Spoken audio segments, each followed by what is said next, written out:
Late in the night, our protagonist cries as the light from the screen shines in his face. A girl sends a message saying she's going to break up, and the protagonist starts crying. He's in disbelief, wondering if it's a joke. He thinks she's not serious because he had plans for their future relationship and was even thinking about marriage. However, he gets blocked and agonizes in his chair. A friend was going to call him to play but ends up seeing the protagonist pass out.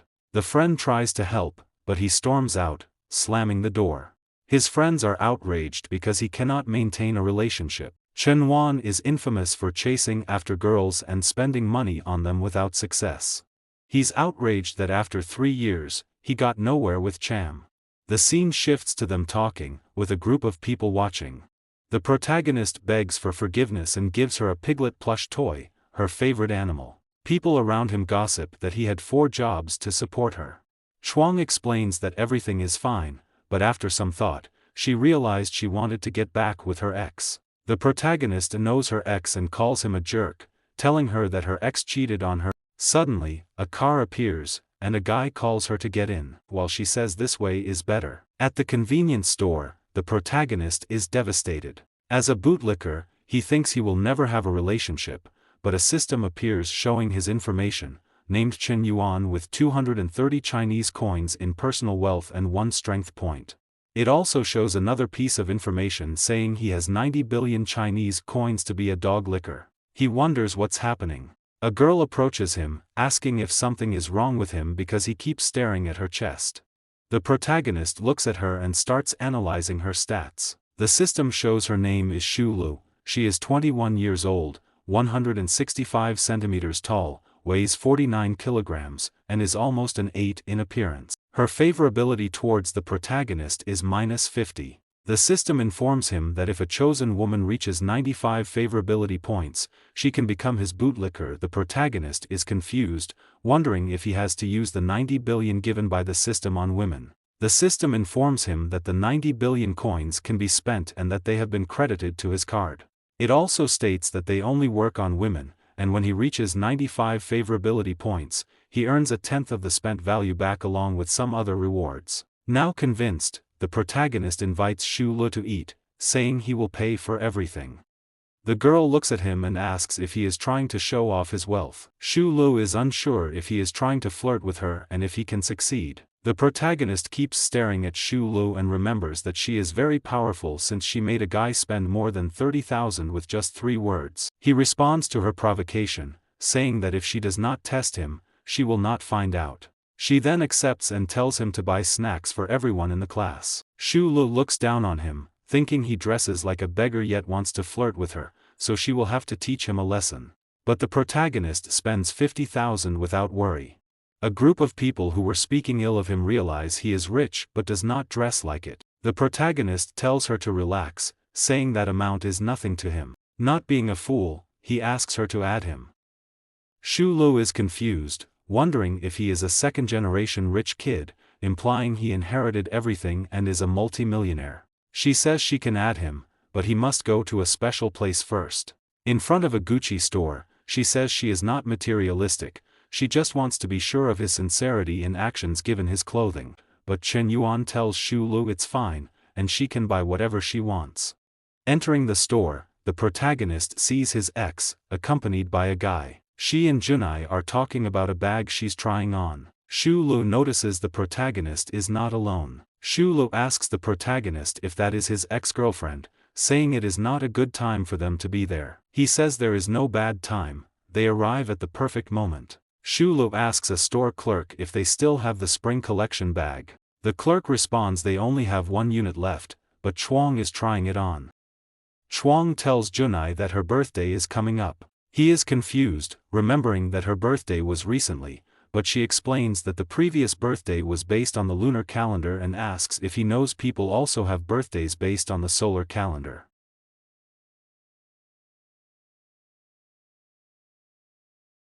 After this conversation, Xu Lu takes Chuang's bag, saying she will buy it since it seems Chuang doesn't have money. And as she smells the bag, he gains another 20.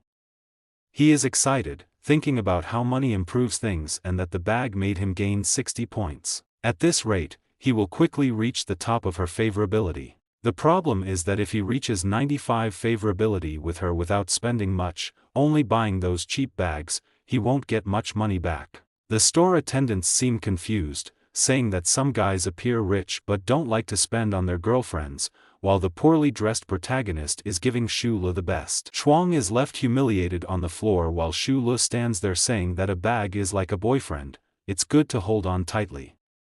Chuang, with tears in her eyes, bumps into him, saying he's gone too far. Huh, Chuang, you still have a lot to suffer, the protagonist says. But with her aggressive move, the protagonist activates the system's second relationship. It begins to show her information. Her name is Chuang, 21 years old, 163 centimeters tall, weighing 49 kilograms, and has -10 favorability. Shulu asks, "Did I do a good job? Didn't I? Where are we going now?" The protagonist says the night is just starting, and he has plenty of money, asking if she is satisfied with just one bag. She starts grabbing everything she can, ending up full of bags. The protagonist gives the card, and the store attendants say they will deliver to the address after the purchase is finalized. Chen Yuan keeps gaining favorability with Shu Lu. Another 5 points for swiping the card, another 5 points for swiping the card. Shu Lu gets tired of buying clothes and doesn't even know where she will put all of it. Not enough space, doesn't matter. I'll buy you a house, says the protagonist. But this makes him lose some favorability. Shu Lu says they should take it easy since they've already bought a lot. The protagonist understands he scared her and that it's not normal for someone to buy a house for another person so quickly, even for a multimillionaire. Shu Lu, a junior at the Fine Arts College, 21 years old, 49 kilograms, and her favorite color is black, the protagonist says, implying he knows her well. He asks the store attendant if they have a card he can give to Shu Lu. The attendant says they do. Then the protagonist asks to put 500,000 credits on the card for Shu Lu to spend whenever she wants. Chen Yuan gives the card as an apology for the misunderstanding. She blushes and feels happy. He whispers in her ear that if she can't resist, she should just give in to him. "Oh, you bad boy, you're a bad boy," Shu Lu says, and he gains another 30 favorability points. The store attendants go crazy over how attentive and caring he is with her. The protagonist says that having money makes it much easier to flirt with people. Shu Lu asks him if even though he buys a lot for her, he doesn't buy clothes for himself. The protagonist says he doesn't have much money. Shu Lu, wanting to impress the protagonist, takes him to buy some clothes. She starts spending the 50,000 her father sent, paying for a haircut, some clothes, and sneakers. Shu Lu is impressed seeing the protagonist with a new haircut and sneakers, and he gains another 5 favorability points. Another 5. Another 5. She puts her hand on Chen Yuan's chin and says there's nothing wrong with him, she just thinks now they make a good couple. She thanks him, saying it was a very special day. Now, Zolu has 68 favorability points. Back at the dormitory, his friends ask what he did all day and why he is all dressed up. Keenan says he was on a date with Leah. His friends give some advice, reminding him that not long ago he was heartbroken over his ex, and now he is with Su Lil. They suggest he stay away from her, warning he will end up very poor.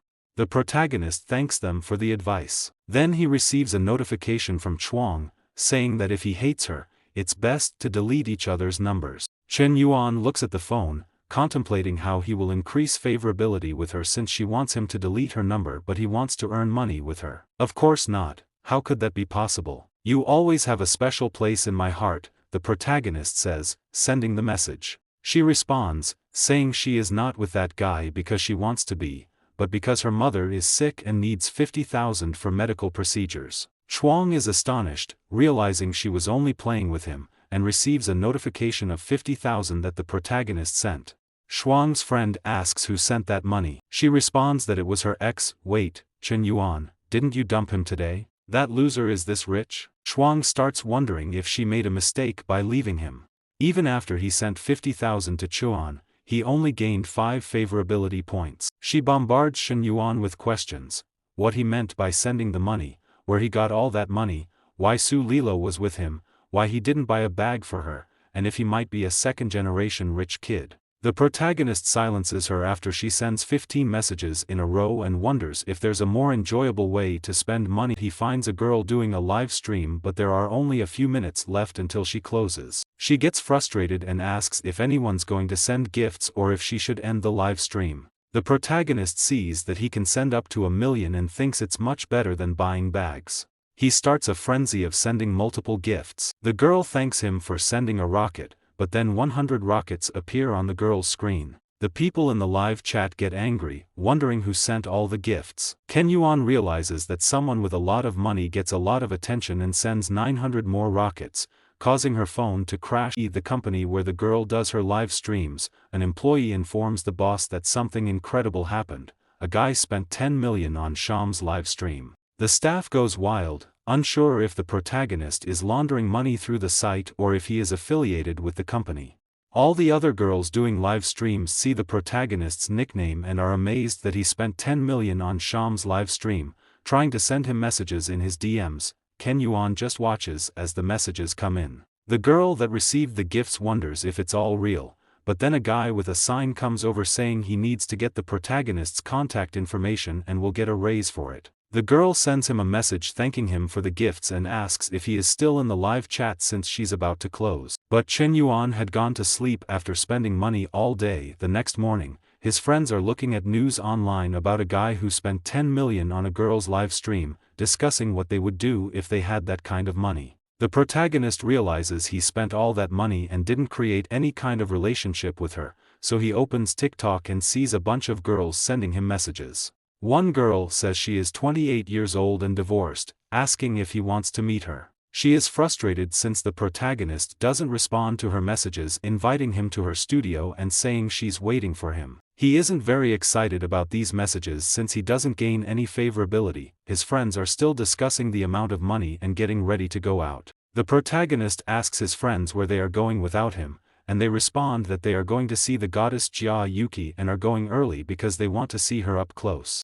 His friends ask if he had forgotten because normally he runs ahead just to be there from the moment she arrives until she leaves. A system shows her information. Her name is Jia Yuki, she is the beauty of the campus, the vice president of the student council, and the dream of all the students. She's level 10 in piano, an athlete, a professional in ballet and fencing. Her incredible talents make it extremely difficult for any guy to get close to her, an unattainable woman for all the boys in college. In the last 3 years, no one has been able to get close to her. The protagonist feels challenged since she is the most difficult girl, meaning he will have to spend more money. Chuang is nearby talking to a friend, saying that Chen Yuan only learned how to dress up after they broke up, and says she's afraid he and Junkai will fight because of her. Her favorability is only going up, gains another 10, gains another 10. The protagonist is annoyed, saying that favorability is only going up because he dressed up, but it's all nonsense. His real focus is Xia Yuki. One of the guys nearby is talking about wanting to see how his boss will win over the goddess Xia Yuki and says she will fall in love with him. He approaches her asking for her contact information when another guy comes up asking what he is doing. He doesn't care about what that guy is saying and continues talking to her, insisting that she add him, saying he wants to get to know her better and be friends with her. The angry guy demands to know if he is looking for trouble and what he plans to do with Yuki. Taken aback, he claims it's a misunderstanding and that he just wanted to join the student union because she is the vice president and he wanted some advice. The angry guy scolds him, saying that's not a good enough excuse to hit on her, calling him a pervert. But the protagonist, undeterred, asks if she can add him on Snapchat. She looks puzzled, wondering why so much is happening. The protagonist remains confident that she will add him. The other guy admits the protagonist is even more handsome than the last one and asks if he wants to join the student union too. The protagonist replies no, he doesn't care about the student union. The guy is confused why he wants her snap. Keenan says he just wants to pursue her. Students from another class watch, noting another guy trying to talk to her, but at least the protagonist is bold. Xia Yuki decides to give him her contact information, but Chuang's friend asks what's going on between them. I like beautiful women, why should I hide that? Sometimes the simplest approach is the most effective. What woman doesn't like being pursued, says the protagonist. It shows that he has formed a bootlicker relationship with her but with zero favorability. He's happy but confused since she gave her contact to someone with zero favorability. Outside the class, his friends say he nailed it by getting Yuki's contact since he used to seem like a bootlicker and now looks confident. One of the protagonist's friends jokes that if he gets close to the president, he will have to introduce them to her friend. The protagonist doubts he will manage to talk to her, saying they are exaggerating since she is the most beautiful girl on campus. A guy behind him yells, calling him a loser but admitting he has good sense, revealing himself as the one who tried to hit on her and got rejected. The guy starts mocking him, saying he is proud for nothing since he only got her number and asks if Chen Yuan knows him, but the protagonist just laughs in his face. Then Sol appears, asking why Chen Yuan took so long and saying she's been waiting for him for a long time. Everyone is shocked that Sue, known for rejecting all kinds of guys, was waiting for this guy. The protagonist invites Su Lil to eat as an apology for making her wait. Chul asks if she looks pretty in the clothes he bought her. Meanwhile, Chuang, very angry, listens nearby. The protagonist replies that no girl looks pretty just because of clothes. The couple walks off, everyone watching them. The rejected guy says he doesn't understand, he was just one step behind the protagonist but stops complaining when he sees Chuan nearby, asking who that girl was. Chul hands him a drawing she made of him, saying she stayed up all night drawing, and if he throws it away, she will never forgive him. The protagonist says it's the first time since he was born that he's received a gift from a girl, and she asks if he liked it. He stares at her and asks if all this is just a game to keep him. Chul wonders if he liked the drawing as he doesn't seem very happy. He asks if she will give him better gifts in the future than just drawings. She gets angry and asks for the drawing back. He says he won't return it and will keep it as a family heirloom. The protagonist tells her he likes her more as a person than any gifts she could give. She is impressed by how good he is at flirting, another 5 favorability points. The protagonist thinks she wants him to become her pet, but he plans to use her to make more money. A guy steps in and asks Shil if she's planning to do her nails, and also wants to know who the protagonist is, mentioning that he seems rich. Our protagonist figures this guy is just another one of Shil's followers, which he notes happens a lot. Shil responds that she doesn't know who he is and that he doesn't control her. The protagonist steps forward, introduces himself, and asks the guy's name and how long he's been following Shil. The guy says his name is Yang Yu, he's from the arts department, and he's been following her for 6 months. The protagonist tells him that's nonsense and shares his own story about how he followed a girl for 3 years, working 4 jobs and eating just bread every day, only to be replaced by a guy with a Mercedes-Benz. Yang Yu looks puzzled, not getting why he's sharing this story. The protagonist tries to motivate him, saying people who turn their backs on you can drive your personal development, and asks why a real man can't have a wife. He tells you to go back to his dorm and make her regret her decision. Yang Yu is so moved that he starts crying. Even Shil is confused, wondering what's happening and why Yang Yu is crying. She awkwardly says that he's just a friend. The protagonist says he doesn't care about her past and points out that she doesn't respect him or herself. He tears up the drawing she gave him and tells her she can use the card he gave her, but he doesn't want to see her until she sorts out her relationship.